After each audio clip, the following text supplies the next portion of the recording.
mysterious cold blob is growing in the North Atlantic, and scientists have no idea why. Scientists have detected a cold blob, you heard it right, a cold blob off the coast of Greenland, and it is the only place on Earth that is cooling. This cold blob is signalling that the AMOC, which is Atlantic Meridional Overturning Circulation, think of it as the ocean's global conveyor belt, is now showing signs of fatigue. This isn't just normal weather fluctuations, it's signalling that how our planet moves heat around is rapidly changing. The AMOC works on a simple principle: density.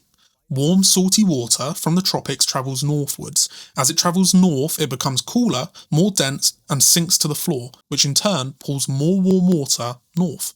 But as climate change accelerates, massive amounts of fresh water from melting polar ice is flooding the North Atlantic. And this fresh water is less dense, so it sits on the ocean surface, preventing the warm salt water from sinking, effectively plugging the ocean's conveyor belt. Think of it like a hot bath. Naturally, it's going to cool down over time. That's just physics. But if I was to suddenly dump a bucket of cold ice into it, the rate at which that bath cools down is going to increase dramatically. Now, I know the comments that climate has always fluctuated, and you're right, it does in cycles, but this is direct evidence that our impacts on the environment are accelerating. Now, is it definitely the AMOC that is collapsing? This is where the science community is currently debating. While the cold blob is widely seen as a sign of weakening circulation, some researchers argue that what we might actually be seeing here is complex feedback loops in the atmosphere, or long-term natural cycles rather than a breakdown. But even those who hold these views agree that what we're seeing here is an unprecedented stressor on the system that has never been recorded in our history. But what does this actually mean for all of us? If the AMOC slows down, it doesn't mean that the world is going to freeze. It means that our weather will become radically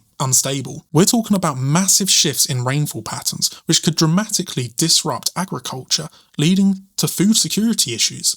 We could see sea level rising much faster than we have previously recorded, not just because of melting ice, but also because the current that pulls water away from our shores is stalling out. And for Europe specifically, it could mean much colder winters and more extreme storm systems. So researchers are now warning that this could be a critical tipping point, with a chance that this system is losing momentum much faster than any models have previously predicted. This isn't just about protecting our planet. This is about protecting the stability of our food, our coastlines and our homes. And Uncle Earth is tracking the latest peer-reviewed data to keep you up to date, so make sure you hit follow